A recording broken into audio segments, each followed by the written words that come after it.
I'm Lampasas County Judge Randy Hoyer, and you're listening to Texas County Voice, a podcast for all 254 counties. Thank you for listening. Hello and welcome to Texas County Voice. I'm Jody Seiferman with the Texas Association of Counties.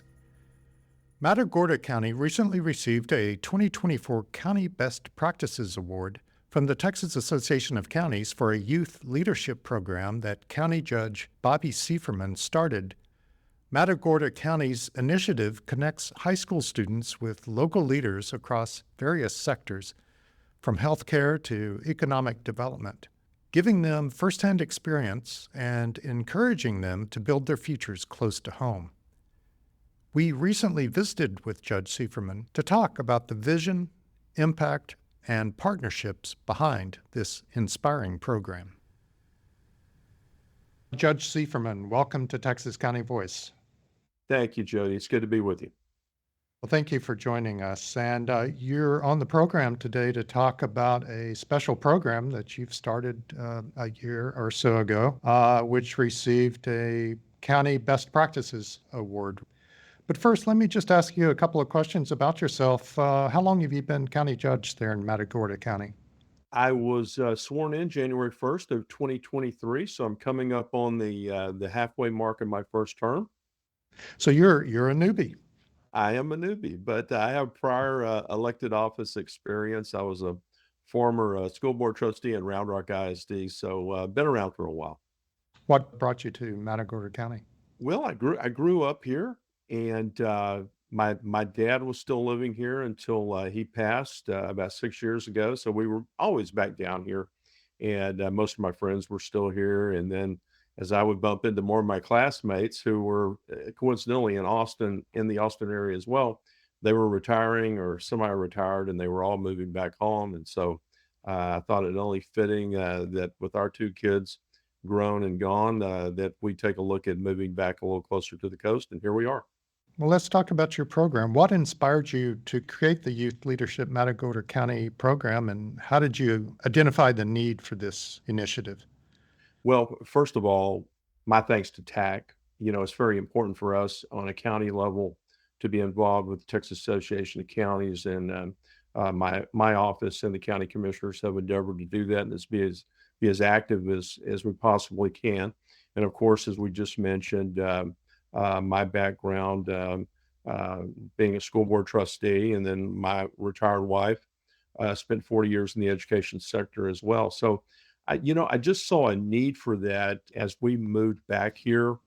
And that was one of the planks in my campaign platform back in 2022 was, let's get the kids more embedded in all the activities that are going on here in Matagorda County, because there's a lot happening here from an economic development perspective. There's a lot of growth here right now, business-wise, and from a population standpoint. So we wanted to teach and show them some things that they weren't necessarily going to be exposed to through their regular public school curriculum, that being economic development, healthcare, education, government, the nonprofit sector, things specifically going on right here in Matagorda County, with the hope that once we expose them to that, of course, on the economic development side, bringing in more companies that would bring in more jobs and create more opportunities for this current generation, so that if they wanted to, they could stay here, get some industry-based certificates if that's what they wanted to do. And there's a very good program here in the county now that will train these students at the high school level, get them industry-based certificates specific to the industries that are here,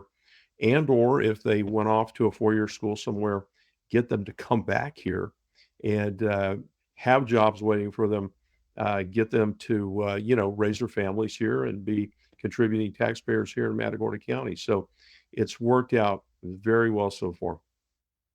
In one way, it's kind of an attempt to introduce civics into these students' lives. Is that a fair way of I describing it? I I would agree completely with you on that. Well, I believe all five of the school districts in Matagorda County are Title I schools. So would you just explain for our listeners what that means and what Sure. challenges do students face in this program that you aim to address? Well, a Title I school is primarily where more than 50% of the student body is lower socioeconomic. They're at or below the poverty line. And that would be inclusive of all of our school districts here. We have 5 school districts here: Matagorda, Van Vleck, Tidehaven, Palacios, and Bay City. So we saw a need to, particularly on the job creation side, we and I'm speaking for my office, we incentivize on the abatement side. Of course, that has to be voted on by the commissioners, but we do incentivize to try and get larger companies here to provide those job opportunities for that generation that we have here right now. We've got to be thinking about the students that are kindergarten, first grade right now that are sitting on those desks in our public schools right now in this county. We've got to be thinking about the legacy that we're going to leave them. And last year was the inaugural class of the Youth Leadership Matagorda County program. That class of 2024 had representatives from all 5 of those school districts. Matagorda added a secondary education into their curriculum, I think 2 or 3 years ago. So we did have 2 seniors from Matagorda ISD last year in the program. We had 17 kids total, and this year we have 24 kids. Matagorda ISD does not have any seniors this year. They have 6 juniors, and we will get hopefully some of those involved next year for the class of 2026. But right now, the class of 2024 got a great bunch of seniors. We had our first program date for 2025 just a week ago. It was Water Issues Day. LCRA hosted that for us here, Lower Colorado River Authority. They hosted that at their park and office down in Matagorda at the mouth of the Colorado. And they heard from 4 or 5 different speakers. We toured the park facilities that they have down at Matagorda Beach. So they heard a lot about where we are with relation to the entire basin, the upper Colorado basin, which would, Lake Travis, Lake Buchanan, everything right through Austin on down to the Gulf, and heard about the needs, the diverse needs of the upper basin and the lower basin. We have a lot in common as far as our needs on water, but right now, we know how scarce an asset that is right now. So everybody's got to be at the table when it comes time to negotiate for that water so that we can keep that economic engine thriving down here. How did you develop the curriculum for the program? I sat down with Jessica Russell. Jessica Russell is the executive director for the Bay City Community Development Corporation, and Jessica and I are co-advisors for the program.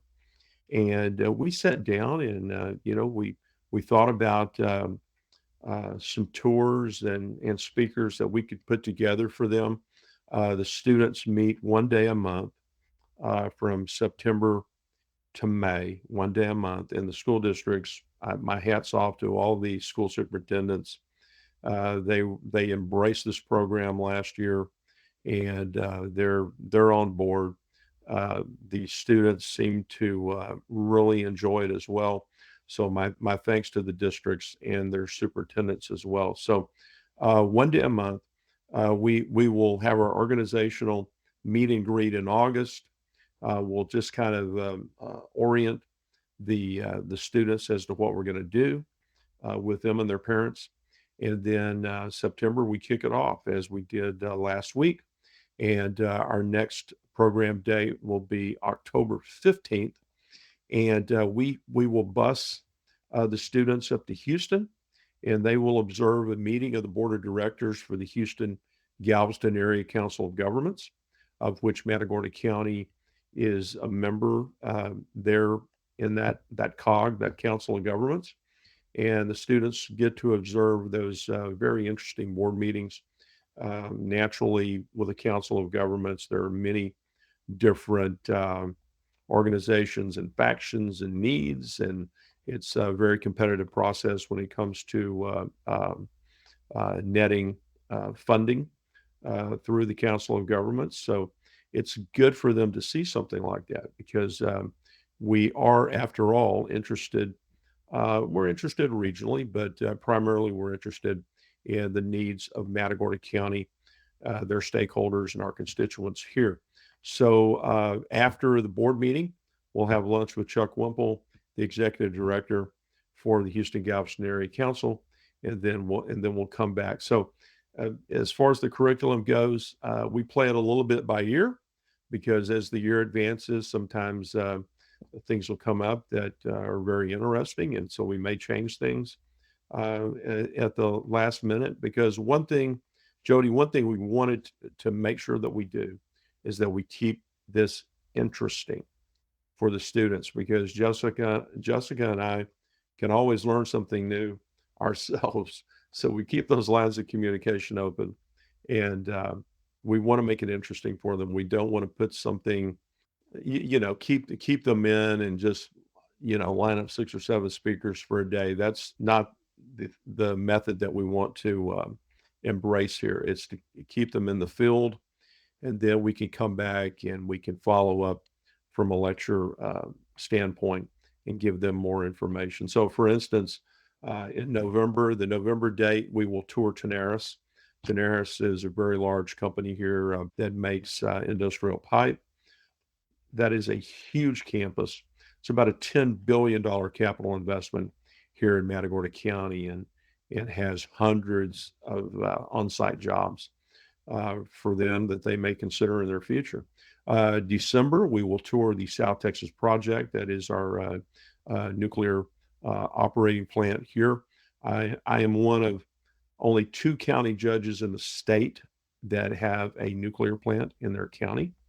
And so they'll go out, they'll see the training module and the replica control room where the engineers train. And that is always a very, very interesting tour. And then we'll take them to Austin this coming March. Once the legislature is back in session, we have Matagorda County Day there in Austin, where some of the local leadership of Matagorda County, we go up, we meet with our representatives, and so we'll take these students and we'll kind of immerse them in some of what's going on during the legislative session as well. So always interesting. Yeah, that sounds great. So part of keeping the students interested are these field trips, offering them hands-on experiences. As you said, they're not just sitting in a classroom all day. The partnerships, you've mentioned LCRA, a couple of companies. How vital are these partnerships and these engagements with other entities? How important are they to the program? Oh, very, very important. For instance, highly innovative fuels, better known to us in this area as HIF, Highly Innovative Fuels underwrites our entire leadership program. We have to transport these students and feed them, and so our hats off and our thanks to Highly Innovative Fuels for underwriting and sponsoring youth leadership in Matagorda County. They did that last year. They agreed to do it again this year, and we're very appreciative for that. And speaking of Highly Innovative Fuels, this is a company that is soon to break ground in the southwestern part of the county, actually just basically across the highway from the South Texas Project. And Highly Innovative Fuels will create many, many jobs, just as these other big companies that I mentioned do. That company is it's a one of a kind. There's one other, they're based in South America, in Chile, and there's one other company down there that does what they're going to do here, but it will be a prototype, one of a kind company here in the United States. It'll use a carbonless footprint to make an e-methanol for cargo ships. That is going to be about a 3 to 4 year build out on about 1,200 acres. And it'll take about 5,000 construction workers to come in to build that. So that's going to increase the population of this county by about 15%, if you can imagine that many people coming in. And then after the plant is constructed, they'll have 1 to 200 full-time jobs, very well-paying jobs. So again, I'll put my economic development hat on. I also chair the Matagorda County Economic Development Corporation. So as these site selectors seek us out, as these foreign investors, domestic investors come in to tour the county, we always roll out the red carpet. We greet them, we welcome them, we show them all the incredible assets and opportunities that we have here in Matagorda, including what would be a plentiful workforce and a plentiful trained and educated workforce. And this Youth Leadership Matagorda County program is all part of that. Well, there are potential benefits for the students too beyond the program. I believe last year there was the potential for them to pursue internships. There were the potential for them to pursue scholarships. You want to talk about some of those opportunities? Yeah. The Houston Galveston Area Council last year did offer paid internships to any of those students who may be going to school in the Houston area or living in the Houston area after they graduate from high school.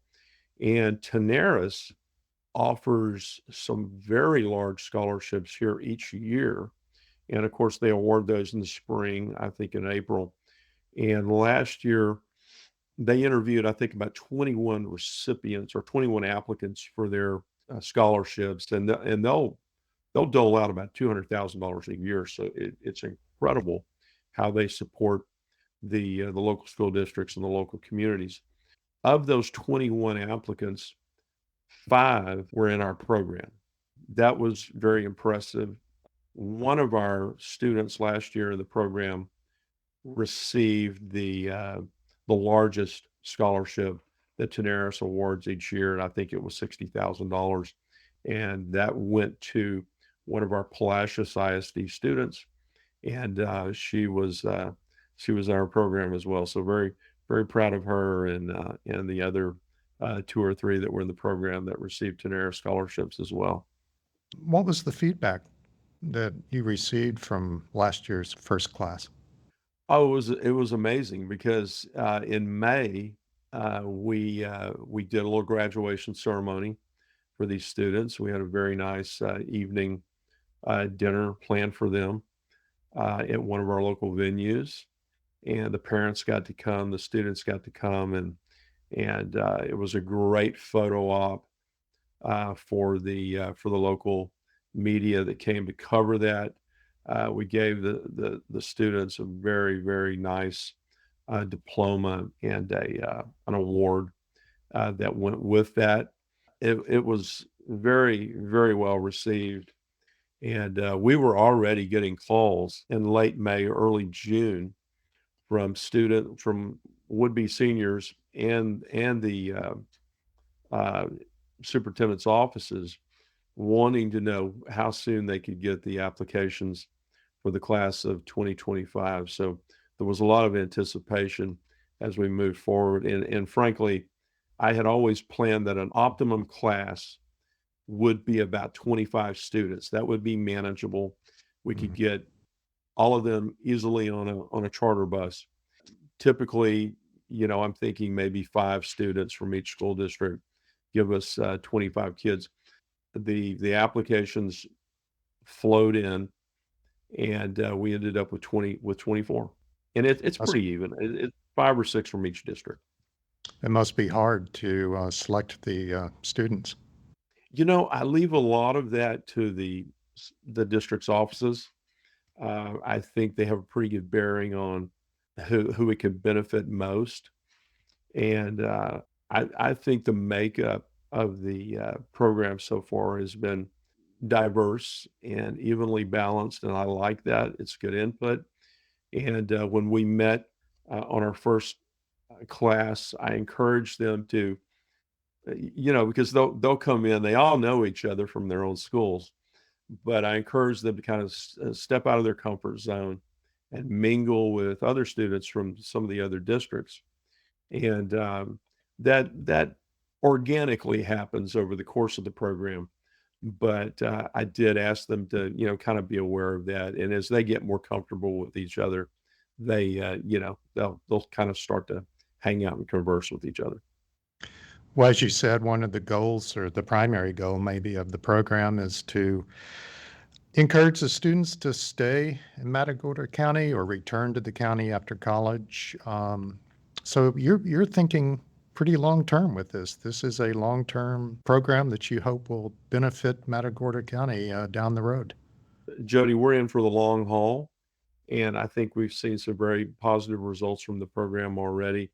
Certainly, there's a lot of excitement, but it goes back to, yes, we want them. We want them to come back here. We want them to, if they're so inclined, and they want to stay near their families. That more importantly, there's opportunity here for them to do that. I graduated from high school here in the 70s, and probably, as in most small towns in a rural county, opportunities were very limited. I went off to University of Texas and got a degree, but there wasn't really a lot I could do here at that time. So as we've moved forward, and as the population has begun to increase, I mean, look at our neighbors. I mean, Brazoria County has 500,000 people. Fort Bend County has 1,000,000. Matagorda County still at 38,000. But you know what? That tsunami is coming this way. It's coming our way, and we have probably about 1,000 new housing starts in this county right now. So from the retail sector, the service sector, the entertainment sector, public, private, nonprofit, everyone's ramping up. Everyone's being embracing this growth that's coming in, and we're gonna be ready for more. And so it all kind of ties in from an infrastructure standpoint. Of course, we took a direct hit from a Category 1 hurricane in July with Hurricane Beryl, and that was Jody. That was another thing. The first time county judge got to deal with this Mhm. emergency management director was getting a direct hit from a hurricane. So I've never been prouder of my home county because everybody came together. We all worked together, and my hats off to the state and all the partners that we have within our emergency operations center. They got us through that. Well, one of these students in 20 or 25 years, they may be a future county judge in Matagorda County. Jody, I told them that. I told the class last year, and I told this bunch that very same thing. You never know. We certainly encourage them to look at the public sector, to look at being leaders within their communities, and they're going to have so much to offer us. They already do. So we want them to come back and contribute here. Well, what advice would you give to other counties considering a similar program?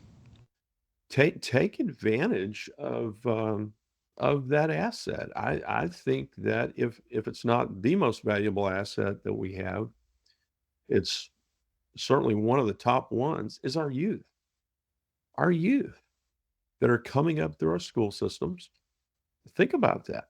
I mean, they come back as that population grows. You have educated people supporting again those businesses and industries that come here. And I know from being an economic developer in one of my past lives is that the first thing a company looks at before they either relocate or they expand is quality of life. It's not workforce, it's not power, quality of life. They want their employees to be happy. They want their employees to stay with the company.